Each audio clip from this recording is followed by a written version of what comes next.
Welcome back to Speaking of Travel. I'm your host, Marilyn Ball, and I'm here today with my guest, Linda Ballou. Linda is talking to us from California, and she's an adventure travel writer and has rafted and kayaked and big horse riding fan. Linda, it is so great to have you here today on Speaking of Travel.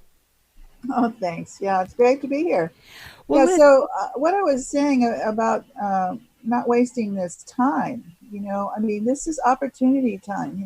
Like I told you in the last segment, I get great trips for free. I tell people this is your opportunity to get those clips, submit to some Ezines. There's a zillion of them, find your niche and submit to them and get some clips, get some examples of your writing and create a web page.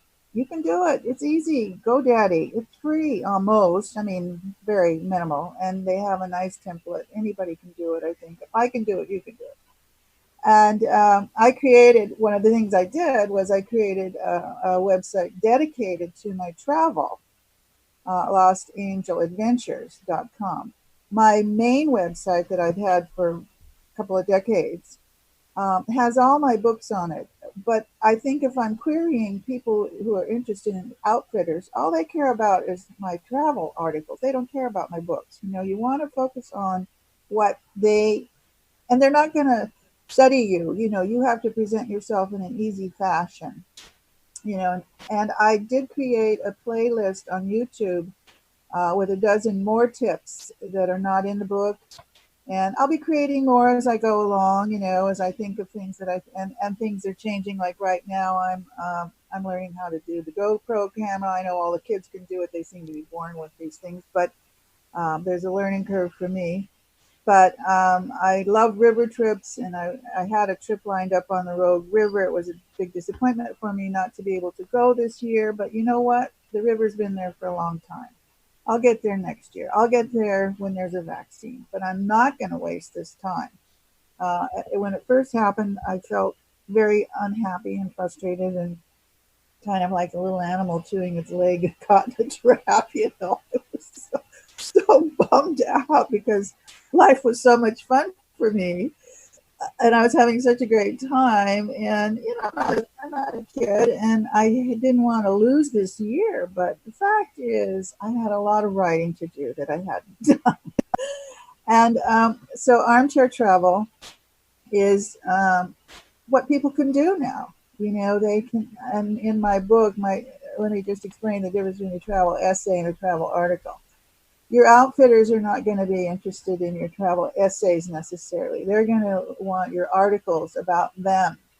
So when I travel, when I get home, I do at least 2 or 3 articles for my hosts, and I get them published.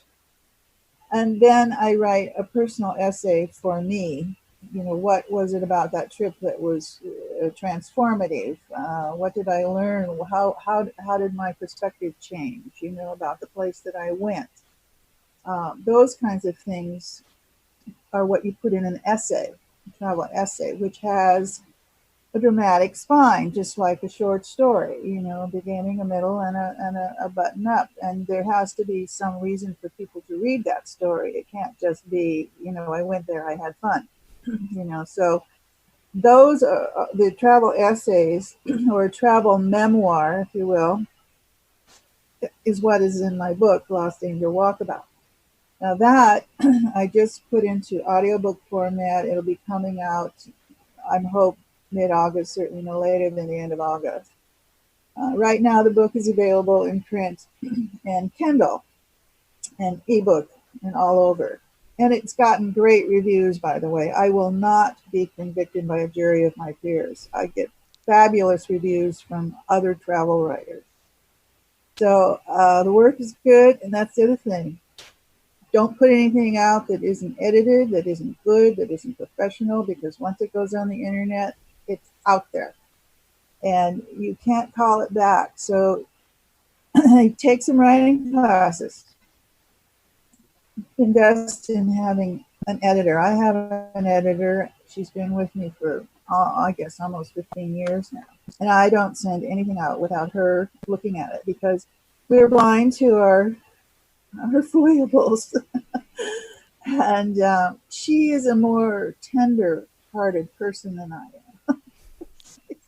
I'm from Alaska. I'm a little hard-hearted compared to my counterparts here in California. But anyway, my editor is a very, very sweet person, and she kind of tones me down, as it were. And it's important to have that objective eye. She also fact checks for me. You want to be careful what you're putting out there because you don't want a lot of negative comments on your pieces.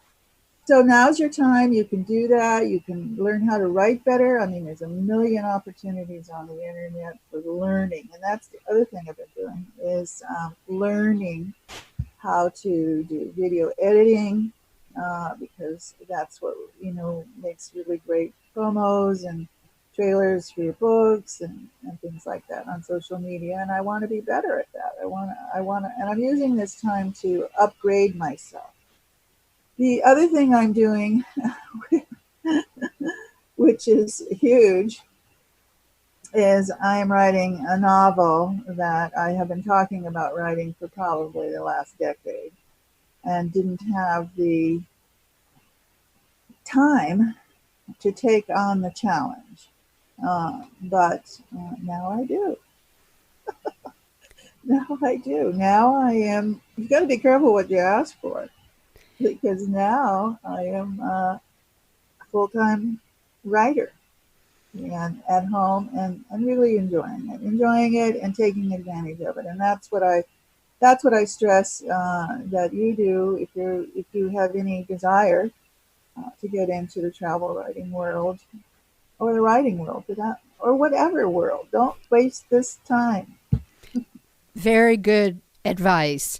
So, Linda, let me ask you how you structure your time when you sit down to write. Do you have a structure Formula? that you use? Yeah. Yes, I do. So we'll just use travel first since that's where we're at. I take before I take the trip, I research heavily. I want to know where I'm going. I don't want to miss things. Once I went to Crete, and I missed this gorge, this world famous gorge, and I was right there, but I didn't know it, and I'll never be back there. And I missed this wonderful opportunity to hike this incredibly beautiful gorge. No, I didn't. I don't want that to happen when I go to places. I want to be sure to understand a little bit about the culture, where the people are coming from. I'm very big on indigenous cultures. Wherever I travel, I always look into the mythology of the indigenous cultures because you'll see it reflected in the modern day culture wherever you go.